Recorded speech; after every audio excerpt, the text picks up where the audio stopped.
दोस्तों, आप सभी को रक्षाबंधन और 9 अगस्त विश्व आदिवासी दिवस के ढेर सारी शुभकामनाएं। दोस्तों, आजकल जो ये अमेरिका पूरी दुनिया के अंदर टेरिफ टेरिफ का खेल खेल रहा है, इसका बहुत ही ज्यादा इफेक्ट पड़ने वाला है अमेरिका के अंदर। और अमेरिका क्वारंटीन होकर रह जाएगा दोस्तों। इसका बहुत ही ज्यादा फर्क अमेरिका के अंदर पड़ने वाला है और अमेरिका क्वारंटीन होकर रह जाएगा दोस्तों। तो अब आप लोगों को कहोगे कि अमेरिका कैसे क्वारंटीन होगा और इसका असर अमेरिका के ऊपर कैसे पड़ेगा। दोस्तों, अमेरिका क्वारंटीन होकर यूं रह जाएगा क्योंकि ट्रंप ने पूरी दुनिया के देशों के ऊपर टैरिफ लगा रखा है।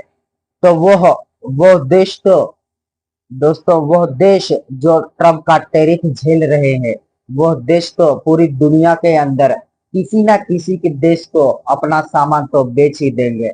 लेकिन लेकिन दोस्तों, वही देश अमेरिका को एक्सपोर्ट नहीं कर पाएंगे अपना सामान। और ऐसा नहीं है दोस्तों कि वो देश अमेरिका को एक्सपोर्ट नहीं कर पाएंगे, एक्सपोर्ट करेगा दोस्तों वो देश। लेकिन टैरिफ के चलते अमेरिका उन देशों से सामान इंपोर्ट करना कम कर देगा। तो इस वजह से अमेरिका पूरी दुनिया के अंदर क्वारंटीन होकर रह जाएगा। और मेरी एनालिसिस ये कहती है दोस्तों कि इसका अमेरिका के अंदर बहुत ही ज्यादा इफेक्ट पड़ने वाला है। इससे अमेरिका के बाजारों में बहुत ही ज्यादा उथल पुथल मच जाएगी। क्योंकि दोस्तों, अगर वो देश जो ट्रम्प का टैरिफ झेल रहे हैं, वो अपने सामानों को अमेरिका के अंदर एक्सपोर्ट करेगा और अमेरिका भी उन देशों से इंपोर्ट तो कर लेगा। लेकिन उन देशों का वो सामान दोस्तों अमेरिका के अंदर बहुत ही ज्यादा महंगा हो जाएगा इस टैरिफ के चलते। तो दोस्तों, अमेरिका के व्यक्ति, अमेरिका के उपभोक्ता उन सामानों को खरीद नहीं पाएंगे और परचेज भी कर पाएंगे, लेकिन वो सामान बहुत ही ज्यादा महंगा हो जाएगा। तो इससे अमेरिका के बाजारों में बहुत ही ज्यादा उथल पुथल मच जाएगी। और ऐसा नहीं है दोस्तों कि उन देशों पर इस टैरिफ का इफेक्ट नहीं होगा। उन देशों पर इस टैरिफ का इफेक्ट तो होगा ही होगा दोस्तों। लेकिन वह देश अंदर दुनिया के किसी ना किसी देश को तो वह देश अपना सामान बेच ही देगा। लेकिन अमेरिका इस टैरिफ के चलते पूरी दुनिया के अंदर क्वारंटीन होकर रह जाएगा। और मेरी एनालिसिस ये भी कहती है दोस्तों कि इन 3 से 5 सालों के अंदर अमेरिका के बाजारों में बहुत ही ज्यादा भूचाल आने वाला है। तो अब आप ये भी कहोगे कि अमेरिका के बाजारों में किस तरह भूचाल आएगा। तो इस तरह भूचाल आएगा दोस्तों कि अमेरिका तो कुछ बनाता ही नहीं है। मैं ये नहीं कह रहा दोस्तों कि अमेरिका कुछ भी नहीं बनाता है। जो आप यूट्यूब पर, फेसबुक पर ये वीडियो देख रहे हैं, ये अमेरिका ने बनाया है। लेकिन लेकिन दोस्तों, इसको छोड़कर जो अमेरिका पूरी दुनिया के देशों से जो सामान इंपोर्ट करता है, वो ज्यादातर सामान अमेरिका नहीं बना पाता है। आज तक अमेरिका ने उन सामानों को बनाने के ऊपर ध्यान ही नहीं दिया है। और इसलिए मैं कह रहा हूं कि अमेरिका के अंदर इन 3 से 5 सालों के अंदर बहुत ही ज्यादा भूचाल आ जाएगा। और तब और तब दोस्तों, जो ये आज ट्रम्प कह रहा है कि हम टैरिफ से ज्यादा मुनाफा कमाएंगे, लेकिन यही ट्रम्प दोस्तों उस दिन बहुत ही ज्यादा रोने वाला है। और ऐसा नहीं है कि अमेरिका उन सामानों को बना नहीं सकता है। जरूर बनेगा दोस्तों, जरूर बना लेगा उन सामानों को। लेकिन दुनिया का कोई भी देश उन सामानों को रातों रात यूं चुटकी बजा कर तो नहीं बना सकता दोस्तों। और इसीलिए मैं कह रहा हूं कि इसका इफेक्ट आज अमेरिका के ऊपर तो नहीं पड़ेगा, लेकिन आने वाले 3 से 5 सालों में इसका बहुत ही बुरा असर अमेरिका के बाजारों में दिखने वाला है। और मान लिया कि अमेरिका ने इमरजेंसी में वो सामान प्रोडक्शन करना शुरू भी कर दिया। लेकिन दोस्तों उस सामान को बनाने के लिए फिर भी 3 साल तो लगने ही वाले हैं, क्योंकि कोई भी सामान बनाने के लिए एक फैक्ट्री खड़ी करनी होती है। उस सामान को बनाने के लिए पूरा सेटअप तैयार करना होता है, उस सामान के ऊपर रिसर्च करनी होती है, फिर प्रोडक्शन, पैकेजिंग, इतने सारे काम तो ये 1-2 सालों में तो नहीं हो सकता है। और अगर और अगर दोस्तों अमेरिका उन सामानों को बना भी लेता है, लेकिन लेकिन दोस्तों भारत और चाइना के सामान जो सस्ते होते हैं, उस लेवल पर सस्ता तो नहीं बना सकता है अमेरिका। क्योंकि क्योंकि दोस्तों अमेरिका में प्रोडक्शन बहुत ही ज्यादा महंगे होते हैं। पूरी दुनिया के अंदर सिर्फ भारत और चाइना ही है जो सस्ते सामानों को बनाते हैं।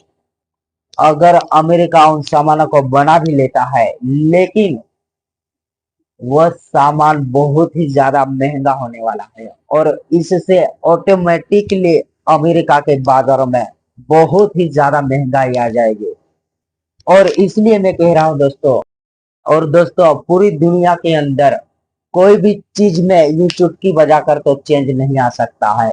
लेकिन लेकिन दोस्तों सिर्फ एक ही चीज में ये चुटकी बजाकर चेंज आ सकता है, और वो है जियोपॉलिटिक्स। और जियोपॉलिटिक्स में दोस्तों यूं चुटकी बजाकर चेंज आ रहा है। ये जो दुनिया के ऊपर ट्रंप ने टैरिफ लगा रखा है, इसका इसका ज्यादातर टारगेट ब्रिक्स के देश है। और अब ब्रिक्स के देशों ने भी अमेरिका को सबक सिखाने के लिए एक योजना बनाई है दोस्तों।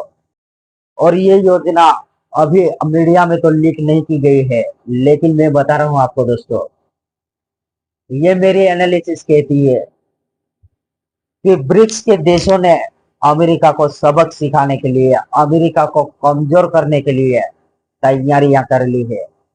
जो ये ट्रंप का टारगेट ब्रिक्स के देश है ना, अब वही ब्रिक्स के देश इस अमेरिका को कमजोर करेंगे। वही देश अब इस अमेरिका को सबक सिखाने के लिए, इसको कमजोर करने के लिए तैयारी में जुट गए हैं। दोस्तों भारत तो रशिया से इंपोर्ट और एक्सपोर्ट भी करता है, और इस वजह से इस ट्रंप ने भारत के ऊपर 50% टैरिफ लगा रखा है। लेकिन दोस्तों ब्राजील तो रशिया से कुछ खरीदता भी नहीं है। आप लोग ये चार्ट देख सकते हैं, ब्राजील ने तो रशिया से कुछ खरीदा भी नहीं है। फिर भी दोस्तों फिर भी ब्राजील पर ट्रंप ने 50% टैरिफ लगा रखा है। और ब्राजील के प्रेसिडेंट को कहा है ट्रंप ने कि अगर तुम्हें इस टैरिफ से कुछ दिक्कत है तो हमें फोन कर लेना, हम इस टैरिफ को कम कर देंगे। लेकिन दोस्तों ब्राजील के प्रेसिडेंट लुला डी सिल्वा ने डायरेक्टली ट्रंप को कहा है कि मैं मोदी जी को फोन कर लूंगा, मैं शी जिनपिंग को फोन कर लूंगा, लेकिन तुम्हें नहीं फोन करूंगा। और मुझे एक पैसे का फर्क नहीं पड़ता है, तुम्हें जो करना हो वो कर लो। तो दोस्तों मेरा कहने का ये मतलब है कि जियोपॉलिटिक्स में चेंजेस आ रहा है, और अमेरिका को कमजोर करने की तैयारी कर ली है ब्रिक्स देशों ने। दोस्तों जैसे ही ट्रंप ने भारत के ऊपर अतिरिक्त 25% टैरिफ लगाया है, तब हमारे मोदी जी ने हमारे national security advisor Ajit Doval को रूस भेज दिया है।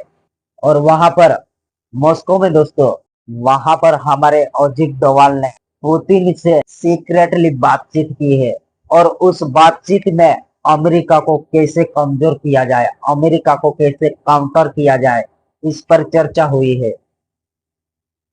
और हमारे एनएसए अजित डोवाल ने हमारे प्राइम मिनिस्टर नरेंद्र मोदी जी की ओर से पुतिन को भारत आने का न्योता भी दिया है, और इस न्योते को पुतिन ने भी स्वीकार कर लिया है। और यहाँ पर भारत में हमारे मोदी जी 31 अगस्त को चाइना जाने वाले हैं एससीओ की मीटिंग अटेंड करने के लिए। दोस्तों मैं आपको बता दूं इन 7 सालों में हमारे प्राइम मिनिस्टर चाइना नहीं गए हैं, लेकिन लेकिन दोस्तों इस अमेरिका को सबक सिखाने के लिए और उस पर बातचीत करने के लिए हमारे मोदी जी चाइना जाने वाले हैं एससीओ की मीटिंग अटेंड करने। वहां पर रूस भी आएगा, भारत भी होगा, चाइना तो होगा ही होगा। और उस मीटिंग में दोस्तों अमेरिका के ऊपर कैसे दबाव लाया जा सकता है, अमेरिका को कैसे काउंटर किया जा सकता है और अमेरिका को कैसे कमजोर किया जा सकता है, इसके ऊपर बात होने वाली है। और इसकी शुरुआत कर भी दी है हमारे ब्रिक्स के जो देश है, ब्राजील के प्रेसिडेंट लूला डी सिल्वा ने। लूला डी सिल्वा ने डायरेक्टली कहा है ट्रंप को कि तुम्हें जो उखाड़ना है उखाड़ लो, लेकिन मैं तुम्हें फोन नहीं करूंगा। मैं मोदी जी को फोन कर लूंगा, मैं शी जिनपिंग को फोन कर लूंगा, लेकिन तुम्हें नहीं करूंगा। अब बहुत हो गया दोस्तों। ब्रिक्स के देश ये कह रहे हैं कि अब बहुत हो गया। ये जो अमेरिका पूरी दुनिया के अंदर चौधरी बना फिरता है, अब इसको चौधरी हम बनने नहीं देंगे। और इसीलिए दोस्तों यह तैयारियां चल रही है। और अब तो दोस्तों 15 अगस्त को पुतिन और मोदी जी अलास्का में भी मिलने वाले हैं। और उस मीटिंग में भी इसी पर चर्चा होगी कि कैसे अमेरिका को कमजोर किया जाए, उसको कैसे काउंटर किया जाए। और अब पुतिन ने भी तो भारत आने का न्योता स्वीकार कर लिया है। जब पुतिन आएगा हमारे भारत के अंदर, तब हमारे भारत के डिफेंस को लेकर बहुत बड़ी डील होने वाली है दोस्तों। जो ये रशिया का SU-57 है, जो रशिया के 5th जनरेशन के लड़ाकू विमान है, और जो भी एडवांस हथियार है, उनको लेकर डील होगी। और जो ये आज ट्रंप कह रहा है ना कि ज्यादातर हथियार रूस से ही खरीदता है भारत, उसको भी ये तमाचा होगा दोस्तों। और अब चूड़ियां कसने की तैयारी में है ब्रिक्स के देश। और मैं आप लोगों को बता रहा हूँ दोस्तों, जो भी ये 3-4 मीटिंग होने वाली है, उन मीटिंगों में डी डॉलराइजेशन को लेकर भी चर्चा होगी। अब आप लोग कहोगे कि यह डी डॉलराइजेशन क्या है, तो मैं आपको बता दूं दोस्तों कि पूरी दुनिया के अंदर, दोस्तों पूरी दुनिया के अंदर जो भी इंपोर्ट एक्सपोर्ट होता है, जो भी व्यापार होता है, वह सिर्फ अमेरिकी डॉलर से होता है। और पूरी दुनिया के अंदर अमेरिकी डॉलर का ही बोलबाला है। अब ब्रिक्स के देश अमेरिका को सबक सिखाने के लिए अपना ब्रिक्स करेंसी लॉन्च करने वाले हैं। और इस ब्रिक्स करेंसी के लॉन्च होते ही दोस्तों, मैं बता रहा हूं आप लोगों को, इस ब्रिक्स देशों की करेंसी लॉन्च होते ही पूरी दुनिया के अंदर धीरे धीरे इस करेंसी को बढ़ावा मिलेगा। और डॉलर को कोई नहीं पूछेगा दोस्तों, क्योंकि इस अमेरिका के इस डॉलर को लेकर भी बहुत ही ज्यादा दादागिरी रहती है। और इस डॉलर के ही वजह से दोस्तों अमेरिका की इकोनॉमी इतनी बड़ी है। लेकिन अब ब्रिक्स के देशों ने यह तय कर लिया है कि अब अमेरिका को इकोनॉमी को तबाह करना है, अमेरिका को कमजोर करना है। और इसके लिए ब्रिक्स के देशों ने अपनी करेंसी लॉन्च करने की तैयारी कर ली है। तो आज की इस वीडियो में बस इतना ही दोस्तों, मिलते हैं अगले वीडियो में, तब तक के लिए धन्यवाद। जय हिंद, जय भारत, भारत माता की जय।